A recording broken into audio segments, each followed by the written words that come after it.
Welcome to the Ice Guys, presented by the Hockey Podcast Network. Friday, March 26th. It is Ian Cameron along with Jimmy Murphy on this Friday as we're ready to break down a limited NHL card. Only 4 games tonight on this Friday.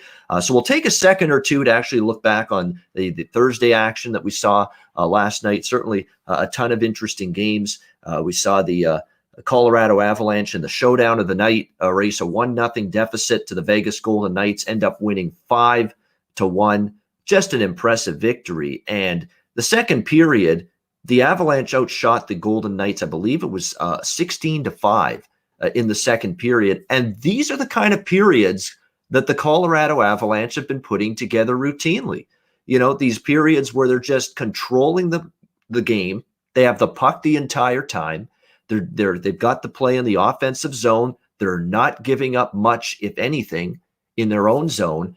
And they are a team that when they've got everybody healthy, and we've got everybody healthy pretty much now, McKinnon's there, Rantanen's there, Landeskog's there, Kadri's there, JT Compher, who scored a goal last night. They've got all their forwards healthy. They've got now Bowen Byram and Cale Makar back from injury stints. They are fully healthy. Philip Grubauer in net. They are proving to be, I think, as of right now in my mind, and I've watched a lot of hockey. I've seen every team play multiple games this season with the amount of hockey I watch on a nightly basis. And right now, no team's on that level at this point in time of the Colorado Avalanche. Not saying that Colorado's level can't slip and drop a little bit.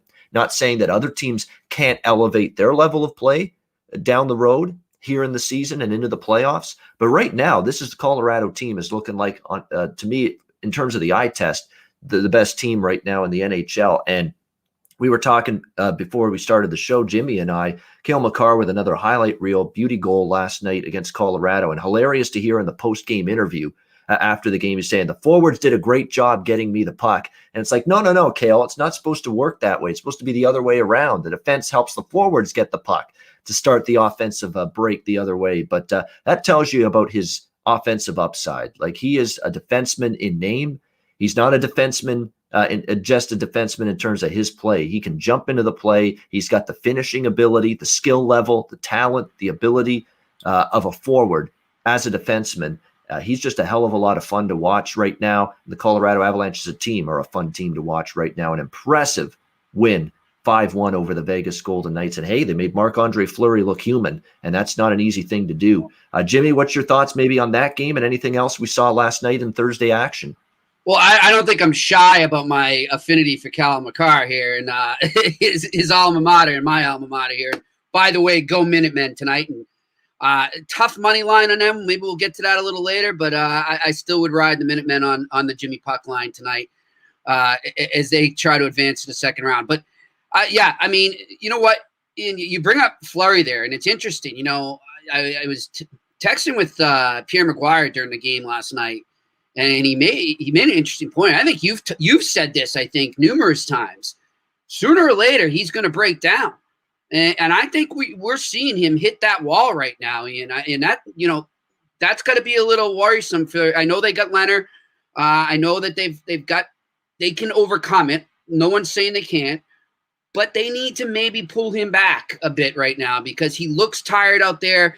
And let's not forget about right now what's going on. And this goes not just with the Vegas Golden Knights or the Colorado Avalanche, but every NHL team. And, you know, we just got off a media session with the Boston Bruins, and Chris Wagner was talking, and he by no means was making any excuses. And I prefaced the question when I asked him. I said, look, I'm not trying to get you to make an excuse here, but I just want to know what it's been like mentally.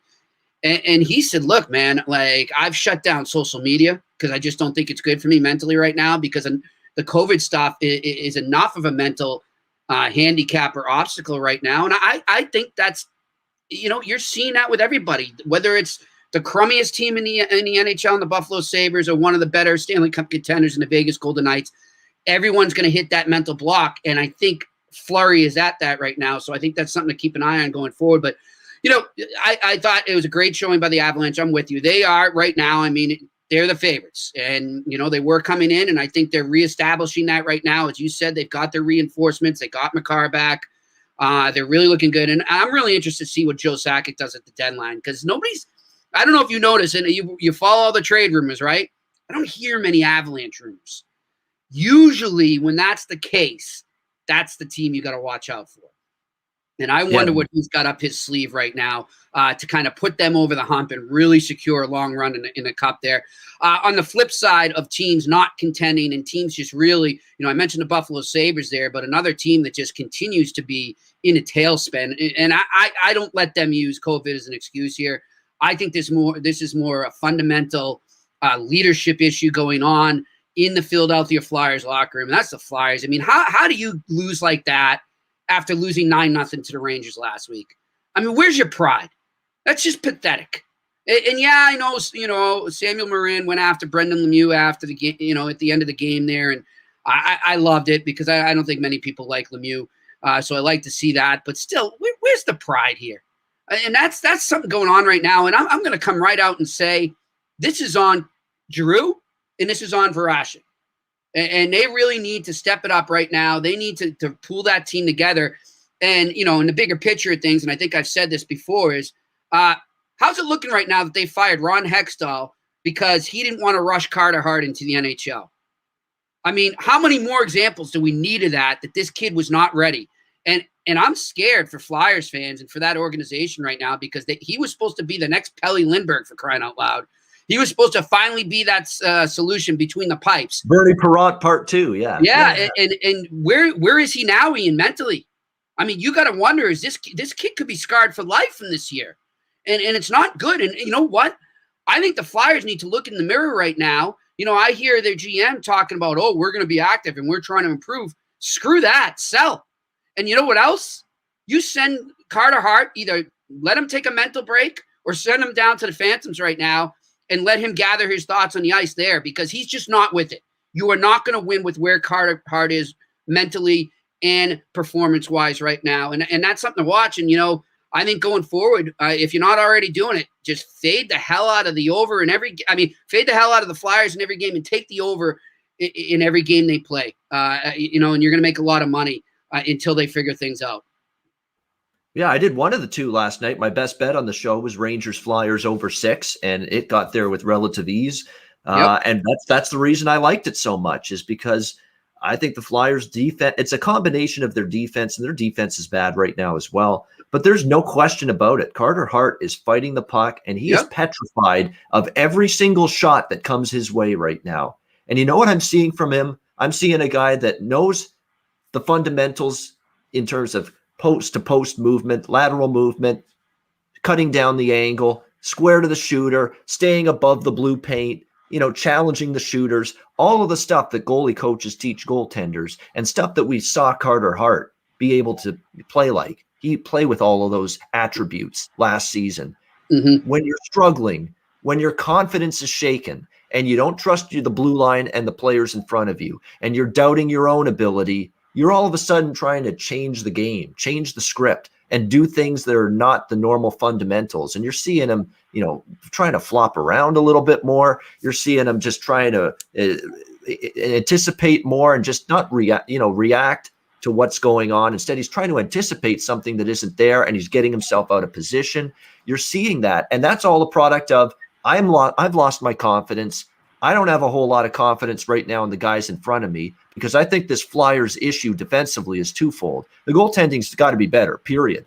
Plain and simple. There is no denying that whatsoever. But this blue line deserves their share of the blame as well. Breakdowns in their own zone. They're treating the puck like a hand grenade. This collective of blue liners for the Flyers right now. They don't want it. They're saying, we don't want this puck. Here, Rangers, you take it. Yeah. You're Islanders over the weekend. You take the puck from us. We don't want it. You guys take it and do whatever the fuck you want with it because we're scared of it right now. The defense are scared of it, and our goalie is scared of it right now. And anytime we get a shot directed toward us, we're like chickens running around in our own zone. We don't know what we're doing. We're petrified. We're worried. We're worried we're going to get caught. Someone's going to send us send us away. It's just a problem right now for this Philadelphia team. It is a collective failure. Blue line, goalie out with their defensive game as a team at the moment. Yeah, and I'll reckon back to what I was saying about development and rushing guys. You look at that defense too. I mean, half of that defense is pretty young, Ian, right? And I think I was guilty of it too. when predicting this season and forecasting who might finish where, using not just heart as a reason that I like the Flyers to maybe win the East Division, but also their defense, because I really like their prospects and I like the up-and-coming talent they had. But now I'm wondering, were they rushed? I mean, was that talent rushed? And so I think it's been I'm not trying to excuse the players right now, but I think it's been a collective failure across the board, players, coaching, and development and management in Philadelphia. And I'll tell you this right now. Everyone keeps saying, how does Alain Vigneault still have his job after those 2 losses to the Rangers within the span of a week? I think because right now, I don't think the powers that be in Philly, the ones that are making the decisions on who keeps their job, I don't think they're looking at Alain Vigneault right now. I think they realize, like we pointed out here, that they made a mistake getting rid of Hextall and bringing in Chuck Fletcher. And I got to ask a question. With all due respect, I don't have a problem against the guy personally, but I'm just saying this hockey-wise. How the fuck does Chuck Fletcher keep getting jobs? What has he done to deserve all these GM jobs? Can someone Not the GM his old man was. Let's put it that way. Huh? Not the GM his old man was. That's for sure. Not at all, man. And maybe that's it. It's the old boys network, right? He's a he's a descendant of his old man there and of the Fletcher family. So maybe that's it. But at what point do the decision makers that hire GMs in the NHL say, look, this guy's just not that good? I don't know. With the Philadelphia Flyers, for sure. Are there issues with the Boston Bruins? We'll bring them up since they played last night, and they saw a loss dissipate 2-0, and it turned into a 4-3 loss at the hands of the New York Islanders. And look, they played great. I think they bolstered by the crowd early in the game, a nice 2-0 start in the first period. Everything's going great all of a sudden, and Tuukka Rask gets injured. Jaro Halak comes in, and Halak's been, let's be honest, disappointing. The last few starts he's been in there in net for the Bruins, and it seems like they, I don't know, got a little shell-shocked by the injury. They sat back with a 2-0. You can't sit back against the Islanders. Maybe their offensive overall, the makeup of the team offensively, the Islanders, isn't what it is for the Lightning and the Leafs and some of these other offensive dynamos. I get that. But they can score. They are a collective. They get offense from a lot of different sources. They're not top-heavy. You still can't fall asleep against them. And sure enough, the Islanders just chipped away, battled back, tied the game 2-2, took the lead 3-2.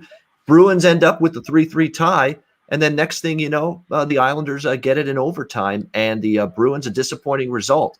Thankfully for me, I liked the Islanders last night, so I enjoyed seeing it end that way. But Jimmy, obviously, you on top of this with this team day in and day out, and their progress and their performance and what goes on with the Bruins each and every day. What do you see? Is that a worrisome game? Is it worrisome that the Islanders just seem to own this team? I mean, it's unbelievable. They're just beating the Bruins like a drum, time in and time out.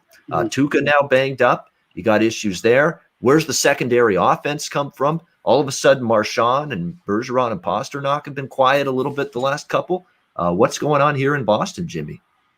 Yeah, well, what I'll tell you right now, just quickly on the Islanders there too. I love the way they play.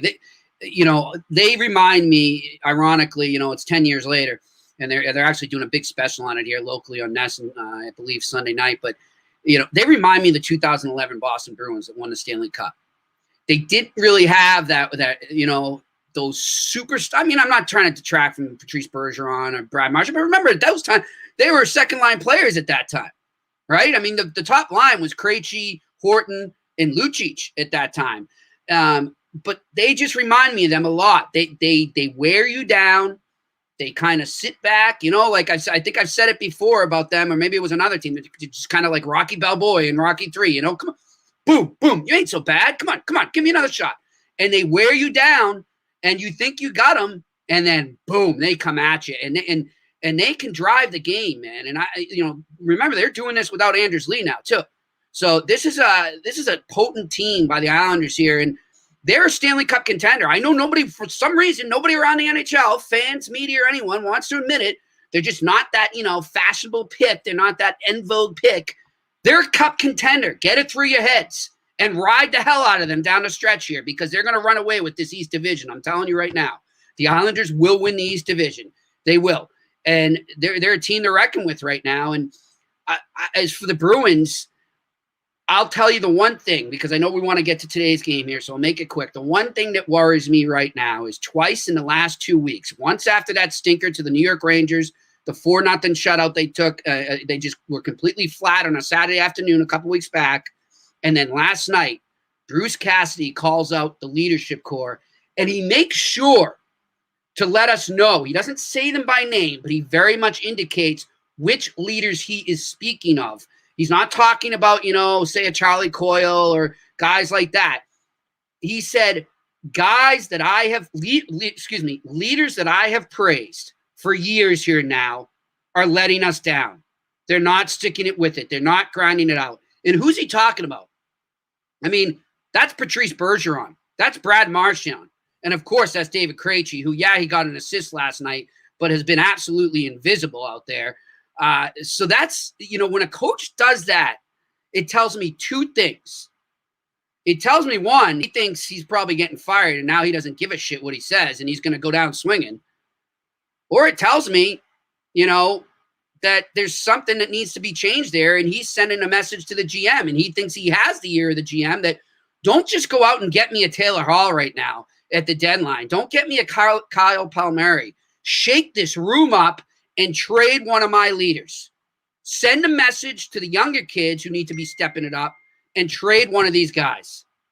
And I thought that was very telling there, and I'm really interested to see how they react there going forward in these next two games. They got back-to-back days coming up. And by the way, for our viewers out here, just betting-wise, so for tomorrow, if you want to get a head start in that matinee, no Tuukka Rask tomorrow or Sunday for the Boston Bruins. Carson Kuhlman is out, not that he'd really make a difference. They will be likely getting Zach Senyshyn back, but the Tuukka Rask thing is very worrisome. We know that it's a lower back, and you know how backs can be for goalies. It's just not a back or a groin is not the injury you want a goalie to have. So that's something to keep an eye on with the Bruins going forward.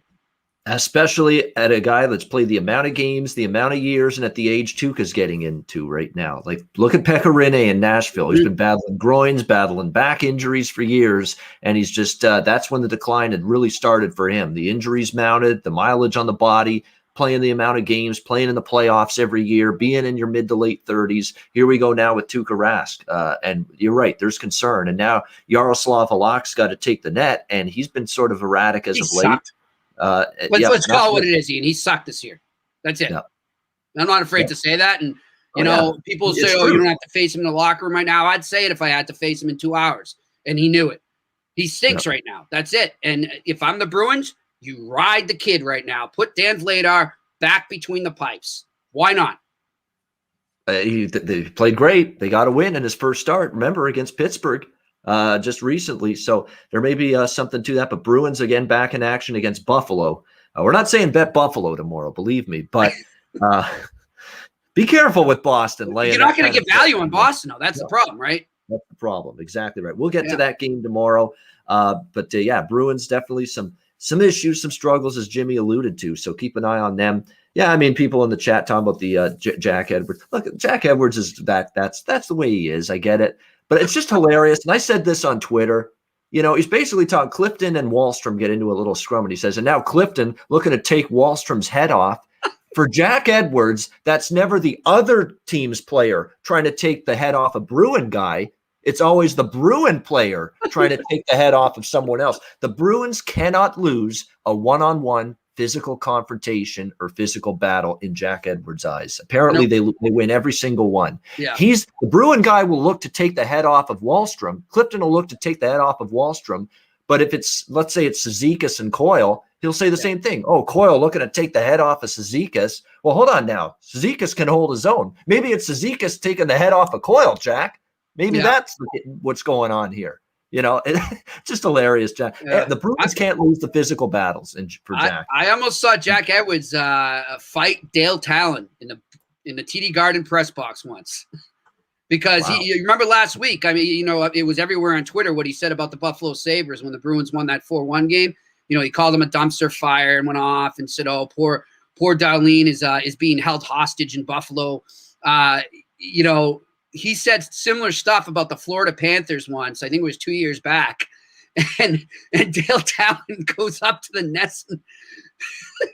He just goes up right through the door. Didn't knock or anything. Bust the door open and got right in his face. And he goes, "Stand up, you pussy! Stand up! Come on, let's go! Stand up, Jack!" It was something else. So yeah, that's Jack Edwards. Wow. Jeez. Oh, Yeah, yeah. there's people that know what he's about, but they just ignore him and they'll just, let him be. He's the local broadcaster. He's gonna, be biased and homerish to the Bruins, and it doesn't bother them. But obviously it bothered Dale Talon a little bit. Man alive, just busting through the broadcast booth. I'm just picturing him trying to kick the door down and get in there. It's like, oh God. Holy shit. It was hilarious, man. We all you heard the noise, right? And so everyone kind of went over and we're all watching through the door. And then security comes in and they had to remove Talon. And wow. Yeah, that's why it's hey, some of the things I'm going to write a book someday.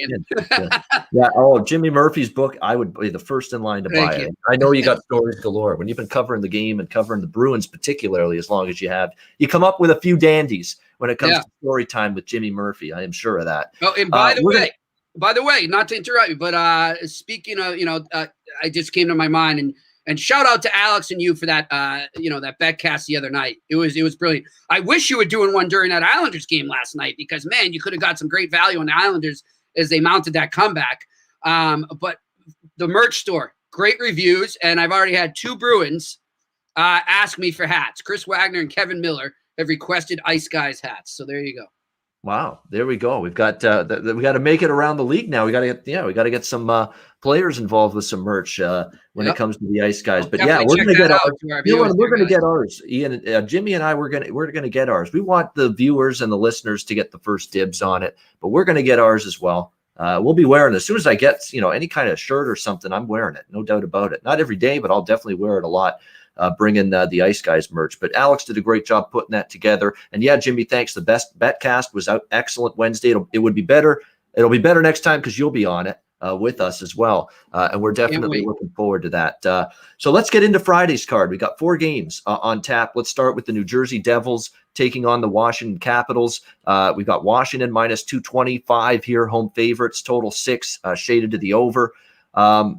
The New Jersey Devils, tell you what, they battled last night against Washington. In fact, they had the lead multiple times, and they just could not hold it against Washington. Ovechkin playing well down the stretch of that game last night against the Devils. Evgeny Kuznetsov was excellent as well, helping out the cause for the Washington Capitals as they rallied to get past the New Jersey Devils 4-3 last night.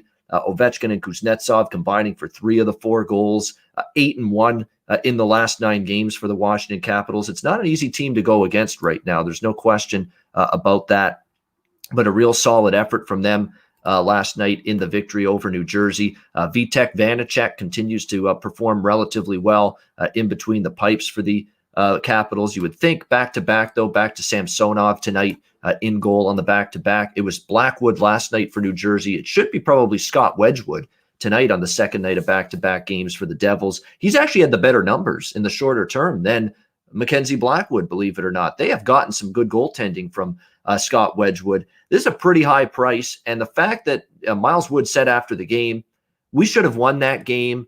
We had leads multiple times, and the shift after a goal cost us multiple times because they would get the lead, and then Washington would answer very quickly with a goal not long after that. So they realized they did not keep their focus or whatever. And as soon as you lapse for just a second against a team like Washington after you've scored a goal like New Jersey did last night, usually you're going to pay the price for it.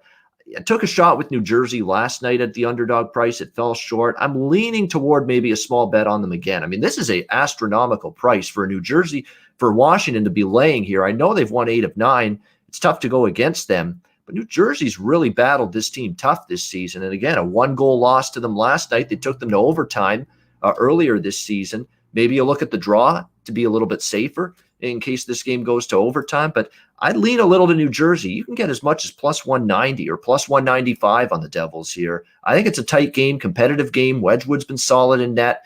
Back-to-back, Samsonov hasn't played a ton this season, and now he's going to be in net laying this kind of price. I'm not sure that's something I trust. I lean a little to the Devils here. I might have a small bet, sprinkle a couple of bucks down tonight on New Jersey. Jimmy, what do you think here, Devils and Capitals?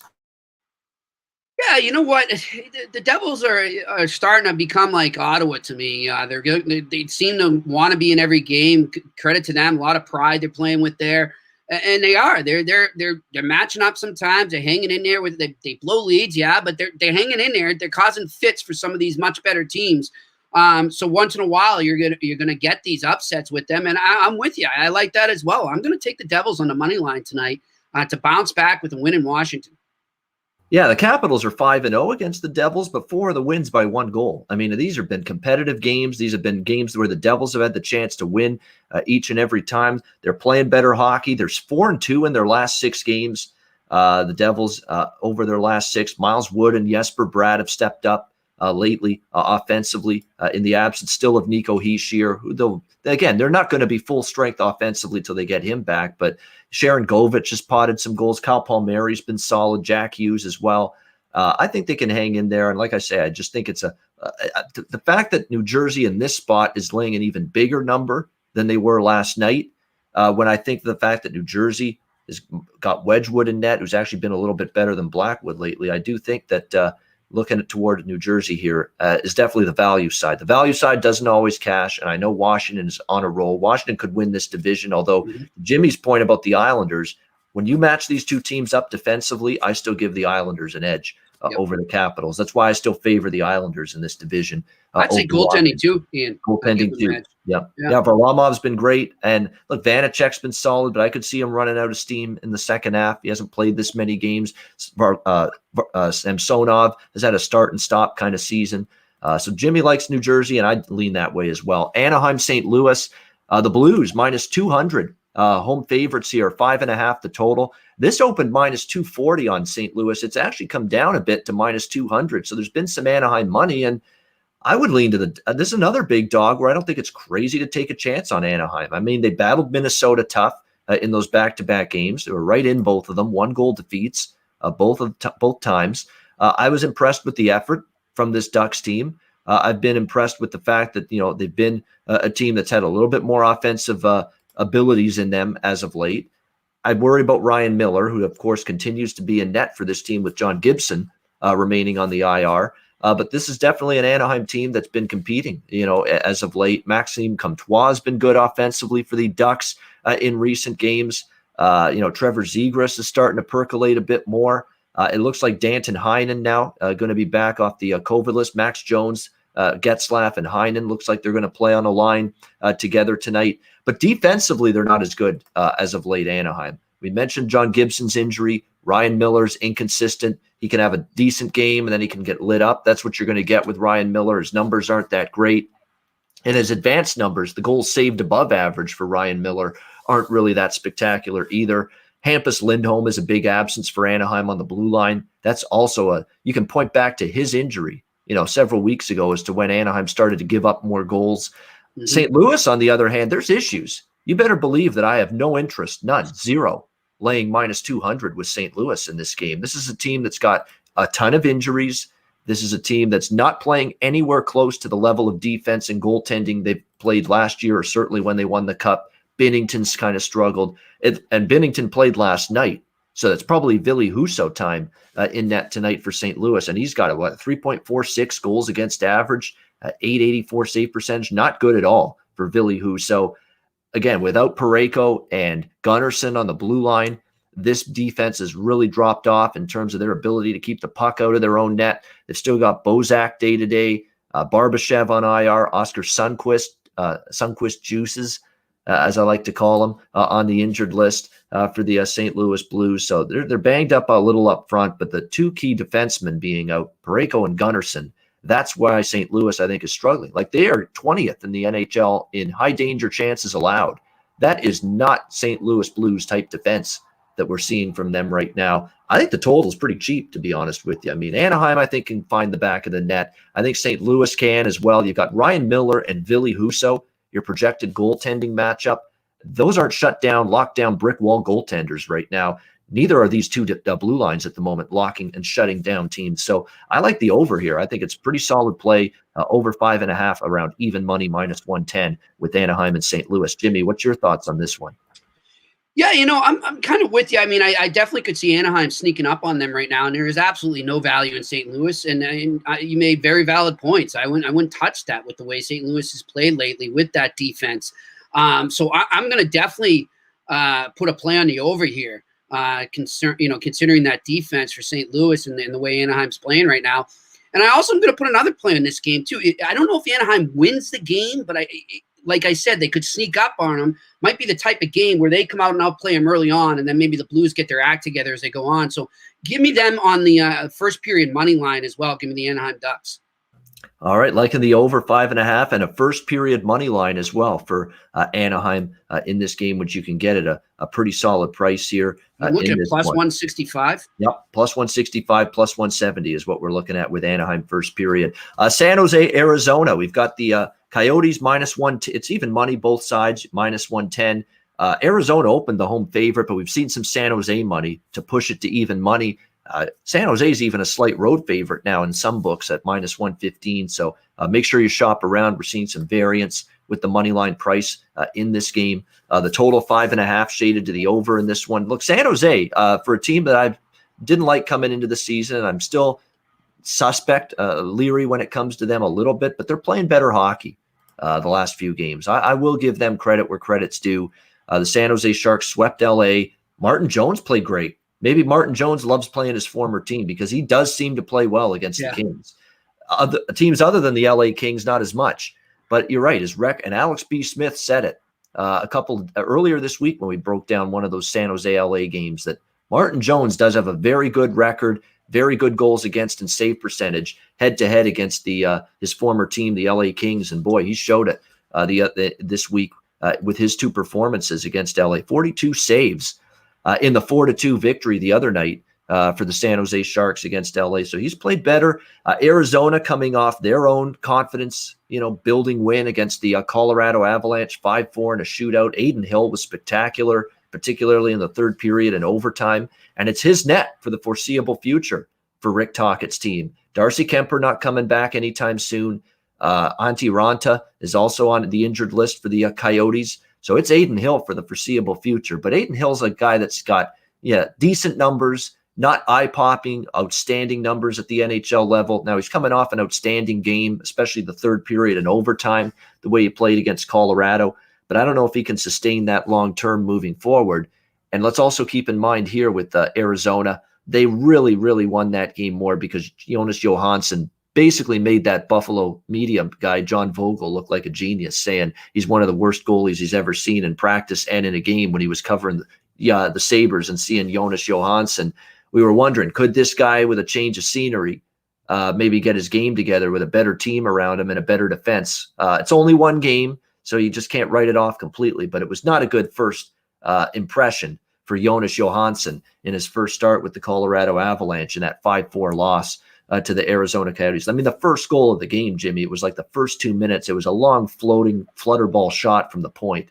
It's just got to be stopped. And it went right past him. And that gave Arizona the quick 1-0 lead in that game. That's the only loss Colorado's had recently. And it was because Johansson just wasn't very good in net for that Avalanche team that night. But the good news is for Arizona, some offensive ability, and they have started to get their offense going again. They beat Anaheim, scored 3 goals, or they actually, they hung tough with Anaheim and got their offense going. They scored the 5 goals, albeit against Johansson the other night against Colorado. So maybe a chance for them against a San Jose team that can still give up goals on occasion to find the back of the net. The people betting San Jose, I understand. If you look at the last 10 games, they've got the better expected goals numbers, their high danger chances, all of that stuff, all of those key numbers. And I mentioned a lot of them on yesterday's show. They all point to San Jose being the team that's been in better form the last 10 games than Arizona. So I would lean San Jose. They are playing better. I don't know if Arizona winning against Colorado, which you would think that's a great win. They can build on that. But Johansson really, basically subverted that game for Colorado. He basically sabotaged that game for Colorado because he was so poor in net. We'll have to see if Arizona can keep it going. I got to see it before I believe it. So I didn't bet the side, but this is another game I pointed toward the total, 5.5 a smaller bet for me. I like the St. Louis total more, but I still like over 5.5 here, -115. Jimmy, any betting opinion for you with the Sharks and Coyotes? I feel horrible after the great analysis you just gave, but I got nothing on this game, man. Just doesn't give me any feeling. It's one of those games I'm going to stay away from. But, I mean, great analysis by you there. One thing I would say, San Jose is interesting. You brought up Jones there. And, I mean, not enough people. Like, everybody's been shitting all over him for a while now, and he finally has a good game the other day against LA. Give him a little credit. He's starting to play a little better there. So something to watch there. Good observation by you. No doubt. And Phil Kessel scored a key goal down the stretch against Colorado. Lawson Krause as well. Connor Garland's been good. I don't blame him. He's been noticeable. He's gotten his offense. He's gotten his chances. But they need some of these other guys. Dvorak's kind of tailed off after a hot start to the season. They need more from, again, Kessel, like he scored the other night. They need more. Derek Brassard's actually been pretty good lately for the Coyotes. But Kessel and Krause to help out Garland and Brassard. And they need more out of Clayton Keller, too. Where's Clayton Keller been lately? Need more out of him, this Arizona team, offensively. But, again, you're taking on a San Jose team that can still be a little bit suspect in their own zone. And they got to feel at least a little bit more offensive confidence and mojo after putting up 5 the other night against Colorado. So I do like the over in this game. One thing I'll say, too, there, and it could go for both teams in this game here. Start to look at some of these players. You brought up Brassard there. I think he's a perfect example of what I'm about to say. He's a guy on a trade block right now. He's very likely to get moved there, and he knows that. So he's probably playing a little harder than he had been, and he's trying to increase his value because, let's face it, not many people want to stay in Arizona there. I'm sure a lot of players are trying to play their way out of there, and so some players have a different approach. Some players will say, "Oh, I'll just suck and not care, and that will get me traded." But I don't know. Then what team is going to want you that way? I take the approach where you want to play better and increase your value. And I kind of see that with Derek Brassard. And I think we're going to see that a little, maybe with a Phil Kessel or maybe with some guys on San Jose, maybe in Evander Kane. Guys, just watch those players right now that you start to hear in trade rumors and maybe hit them on player props, because I think they're going to get a little hot as we go on here and get closer to the deadline. Yeah, and Evander Kane, look out. He's getting it rolling big time for San Jose. He's had a nice week or so. He scored 2 goals the other night in the victory against the Los Angeles Kings. Guys looking to make an impression. You're right before the trade deadline. So it's definitely something to watch out for, and maybe from a goal-scoring prop and player prop standpoint, players that are going to try to show off to scouts and other GMs that, hey, come get me, come bring me into a Stanley Cup contender. Yeah. Get me out of Arizona, please. Exactly. That, especially in some of those players in Buffalo are probably saying the same damn thing right now. I mean, what a noble act by Taylor Hall to say, I'd be willing to listen to some trade. What a guy. What a guy. You only signed for 1 measly flipping year because you knew damn well that if the ship starts sinking here in Buffalo, I can just jump right off it. What a great act. Very. Oh, man. It gets better and better. And that's a thing, too. I just said, how attractive is that to a GM if he sees a guy say that and he sees that attitude? I don't know. I mean, I know the guy can create points and score. But if you're a contender, do you want to disrupt your dressing room with a malcontent like that? I don't know. I hear Taylor Hall with a link to a bunch of rumors and teams right now. That's the ultimate question. For a guy that at playoff time, what have you gotten from Taylor Hall? Not a whole lot in the past, and that's the concern. Like I'll tell you right now, if he had signed, let's say in Tampa or somewhere else in the offseason, is he signing for 1 year? No freaking way is he signing for 1 year. He read the tea leaves. He knew that this thing could go sideways and go south in a hurry with this Sabres team that haven't gotten out of their own way in almost a decade. And the moment it goes wrong, the moment it gets hairy, it gets bad, I can just say, you know what? Oh, Kevin Adams, I can, and then they'll approach him for a trade and it'll make him look like he's doing the noble act. I'm helping you out here. I'm getting you a couple picks. Helping them out, throwing them a bone. Yeah, come on. Yeah, nobody's falling for that. And what does it tell you, though? It tells you, you mentioned, if he had gone to Tampa. Well, guess what? Tampa didn't want him. Not a lot of contenders wanted him. And there's a reason for that. And it's just, I don't know when fans are going to get this. They're like, we got to get Taylor Hall. We got to get Taylor. No, you don't. You don't want him. If your team has a chance to win a Stanley Cup, You do not want Taylor Hall. Period. End of story. Yeah.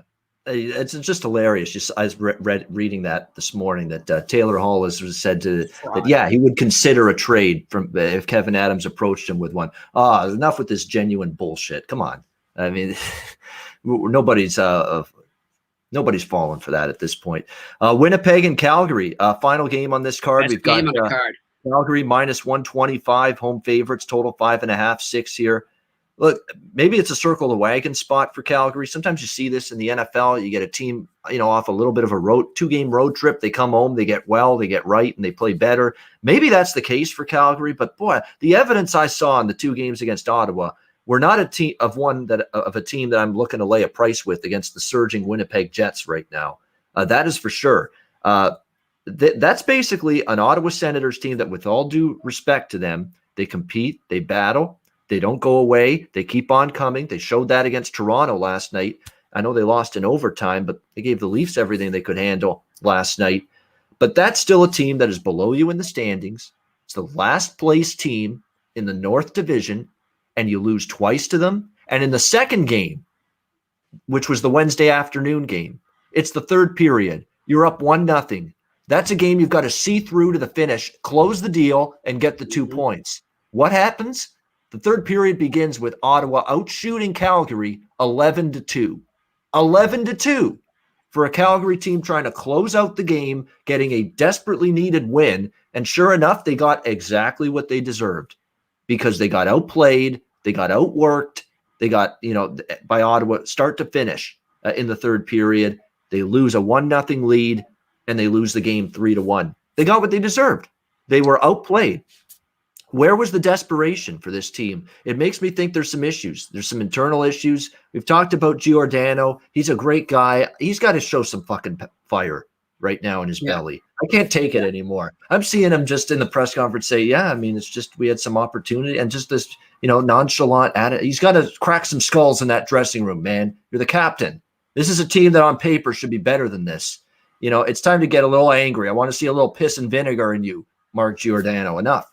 I mean, it's a good guy off the. Everybody says great things about him as a person, and he's had a nice career in Calgary, great defenseman. But it's time to get angry a little bit. It's time to start saying that this is unacceptable. We got to be better than this. We got to fix it. Whether it's kick over a garbage can or just rally the troops and have a spirited discussion or something. You got to do that as the captain of this team, and he just doesn't seem like he's more of a laid back, type of guy from a personality standpoint. I think he's got to get, somehow, some way. They've got to do something to get some of these guys going again. It's Monahan and Gaudreau. I talked about the first couple games with Sutter. They had been playing quite well. They've basically tailed off. Where's their offense gone? I mean, that is the problem. I mean, Markstrom, you can't blame him. He's playing all right. They're not scoring.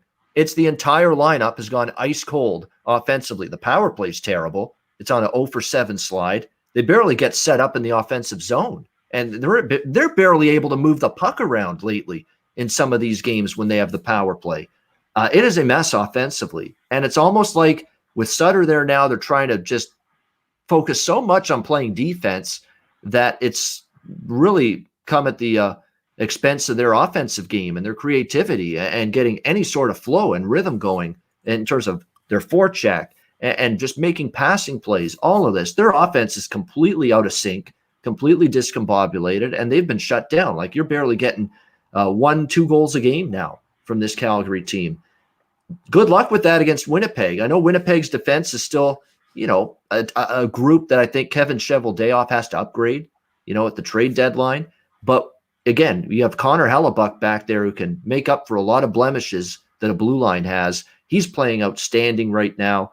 Calgary is back home off the road trip. You would think, they want to come out strong, but I thought that the other night against Ottawa. I thought they'd come out strong in the third period against the worst team in the division, the last place team in the division with a 1-0 lead going into the third period. That's supposed to be the time you show up. That's supposed to be the time you put a foot down and say, you know what, this is 2 points we got to get. We're finishing out the game the right way. You don't get outshot 11-2 coming out of the second intermission like that. Terrible job by Calgary in that game. Sorry, I'm on Winnipeg here. I'm on Winnipeg plus 115, plus 105 actually to plus 110. That's the range we're looking at here. This is, to me, the wrong team favored. You can't tell me with what we've seen the last couple of weeks that Winnipeg's not the better team right now. And I think they can go into Calgary, get this win. If you're backing Calgary as a favorite, you're backing the due factor. They're due for a win, due to step up, due to maybe play better and win a game, due to finally start scoring and finding the back of the net. I don't deal with their due. I deal with what I've seen, and what I've seen is a team that's not good enough right now. Give me Winnipeg here, plus 110. Jimmy, what do you think? Jets, Flames. I'm with you right now, Ian. And, they've been due for a while, right? They got a new coach, supposed to whip them into shape and, bring out that Daryl Sutter magic and blah, blah, blah. Yeah, whatever, bullshit. This team, we've said it before, and you said it again. You just referenced Giordano there, but I'll even take it bigger picture. Moynihan, Gaudreau. They need to blow it up. That's it. It wasn't the coach. It wasn't Jeff Ward. It hasn't been all the coaches they've had. It's been that core, and they need to blow it up. And, if I'm Trey Living right now, I got to be worried about my job. I start to be honest and look myself in the mirror right now and say, I'm a seller. I'm not a buyer. That's it. I'm not a buyer right now, and that's it. And, they lose this game. They're all but done. So they need to start to think about, all right, we got to move some of these guys and start to reshape things and look ahead to the future. And that's not a good place to be in. And they've been in that place. They're just afraid to admit it. They're facing another loss here tonight. I'm actually going to go full out reverse Jimmy puck line here. Give me the Jets on the puck line in this game, Ian. All right, Jimmy RPL. Yeah. And I don't even have. That just came as we were analyzing it. I've got that gut feeling. That's what we're going to see. I like a 4-2 or maybe even a 5-2 Jets win. All right, Jimmy, going for the what do we got for value? Reverse puck line. Extended value here in this one. Yeah, you would be looking at probably in the plus 250 range. Just off the top of my head, I think that's probably what you'd be looking at here. Now. Yeah, I got him plus 225 over at Bovada. Yeah, it was close. It was in the ballpark, but yeah, plus 225 if you can get that with Winnipeg minus 1.5. That's still an excellent return on investment if it does cash. There's no question. And hey, we saw Calgary lose by 2 to Ottawa just a couple of days ago, so it's possible. I'm reading the guys' comments here in the comments section too. This is a shitty card tonight, so yeah. Got to get something, got to get some value in it. And I think the Winnipeg Jets are your value here. Well, you don't have to go full out like I just did, but I think Ian's absolutely right. They're a better team, hands down. I mean, I think the Winnipeg Jets are a Stanley Cup contender. Another team, we talk about the Islanders not getting enough respect. I'm not putting them on that level with the Islanders right now, but I do think they deserve more respect. I think they're a contender. Top 3 centers for Calgary. Here's the center ice position. Now, Cheveldayoff does have to get a defenseman. I don't think they could win a cup with this 6 they've got right now. At some point, that'll show up, that they need one more really good upper top 4 defenseman. Top 4 defenseman. They need that for sure. They need to add that, Winnipeg. But you look at the center ice spot. That's the one of the strengths of this team. And you look at Calgary's center ice, which is supposed to be pretty good. Monahan, can't find him with a telescope some games. Michael Backlund, what's he done the last several games? Sam Bennett, obviously he's fallen out of favor in Calgary. He's now on the 3rd line as the center spot, rumored in trades. That's the Calgary top 3 centers. Winnipeg top 3 centers, Mark Scheifele, Pierre-Luc Dubois, Adam Lowry. That's an edge for Winnipeg, and they're all playing great. All 3 of those guys. Dubois has gotten it going after a slow start. Dubois with Nikolai Ehlers and Kyle Connor. The second line is amazing right now for the Winnipeg Jets. They are playing outstanding. Stastny, Scheifele, and Wheeler struggled for a bit. They've picked it up. Wheeler got a goal the other night. Stastny's really played well of late, and Stastny's the guy that, hey, at playoff time, that's where the value of Paul Stastny comes to the forefront. Having that guy on your team at playoff time, you're going to see that for the Winnipeg Jets as well. So Jimmy and I both liking Winnipeg. I'm playing it a little safer, plus 110 on the money line. Jimmy going reverse puck line here, minus 1.5, plus 225 with the Winnipeg Jets against the Calgary Flames, who, look, this is bad for Brad Treliving. You're right. You brought in Daryl Sutter to fix it. He got LA turned around. They went on a crazy run when he first got hired, and they never looked back. For Daryl Sutter here in Calgary, he got the first 3 wins, 2 against Montreal, and then 1 against Edmonton. And then basically you've had trouble since. You got 1 win against Toronto and very fortunate to get it. because I thought they got outplayed in that game, and Freddie Anderson wasn't that good. That was the other win they got. And then they lost to the second game to Edmonton and got blown out. They got shut out by Toronto, and then you lose back-to-back games against Ottawa. So all of a sudden, guess what? The bloom is off. The Daryl Sutter rose just a little bit going into this game tonight. So we like Winnipeg here in this one. All right, great stuff. A great breakdown of the 4-game card on this Friday edition of the Ice Guys. A reminder before we get to best bets that to download the DraftKings Sportsbook app, sign up for an account, use the promo code THPN. We have the Sweet 16 this weekend. NBA and NHL regular season coming down the home stretch. Major League Baseball starts next week. Tons of reasons to download the DraftKings Sportsbook app, sign up for an account, use the promo code THPN. You'll get deposit bonus, weekly specials, incentives, bet boosts, everything. All kinds of different perks you will receive by downloading the DraftKings Sportsbook app, signing up for the account, and using the promo code THPN. All right, Jimmy, it is that time. It is best bets, slim pickings. I get it. Only 4 games, as you mentioned. Not the greatest card, but we'll see what we can come up with for best bets. Jimmy, what do you got? Benny, you're the Jets. I can't karaoke like you. I'm sorry, but the Winnipeg Jets minus 1.5 is the best bet. All right, Jets puck line minus 1.5 plus 225. Best bet for Jimmy, Winnipeg Jets to get it done. Mine's going to be Anaheim St. Louis over 5.5. I like that one. 2 very meandering goaltenders, marginal goaltending from Ryan Miller and Ville Husso, the projected goalies in that game tonight. Neither has been confirmed, but I'd expect it to be those 2, Ryan Miller and Ville Husso in net. Sub 900 save percentage, above 3 goals against average for both of these goalies. St. Louis's defensive play has just been an issue really ever since Parayko and Gunnarsson have been injured, and Anaheim's been giving up more goals lately as well. Let's go with the Ducks and the Blues to go over 5.5, minus 110. That is my best bet for this Friday NHL card. And that'll wrap up this edition of the Ice Guys. One more thing, Ian, too, for people out there betting college hockey there, too. Definitely, I like UMass. I'm going to go Jimmy Puckline on that game there if you're into college hockey there. And, you know, guys, you look around right now, everybody's picking North Dakota to win it all. And I'm going to tell you right now that I'm going to make a bold pick. You know, I like bold picks. I'm going to make a bold pick and say that, and this will go down as the upset of the tournament. I'm based right here in Springfield, Massachusetts. It's 3 blocks away from me. American International College, a team that nobody knows who the hell they are, where they're from. They're from Springfield, Mass. They're an up-and-coming college hockey program. Give me them to upset North Dakota tonight in the first round in Fargo. The AIC plus 450 to get the win. I'm going to sprinkle on that just because it's a good price. And because I think your college hockey intel's a lot better than mine, so I will take a little stab at that one as well for the upset against North Dakota. You can actually get them plus 2.5 at minus 140, which isn't too bad. That's how big an underdog they are. Yeah, if you want to be a little bit safer, plus 2.5 goals, minus 140 can be the way you go. But yeah, I mean, Final Four is getting a lot of attention. The basketball, don't forget about the Frozen Four, and I know the puckheads don't forget about it. There you go with the Frozen Four, the college hockey tournament. So make sure, that's ongoing as we speak. So definitely something worth keeping an eye on. Good stuff. Jimmy's going to be back with us on Monday. He's got the Bruins game, and of course, Sunday is his day off for the show, but he'll be back Monday. Before we end, a reminder, we're on YouTube live 7 days a week, Monday to Friday, 2 p.m. Eastern, Saturday, Sunday, noon Eastern. And a reminder that if you can't watch live on YouTube, you can download the Ice Guys podcast in audio form on all major podcast providers.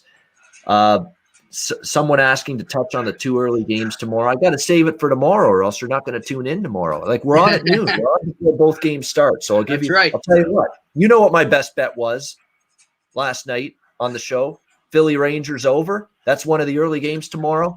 I'll leave it for you to figure out what I'm probably betting in that game tomorrow with the Flyers and the Rangers. But we'll get to that and every game on the Saturday card tomorrow, noon Eastern, 9 a.m. Pacific.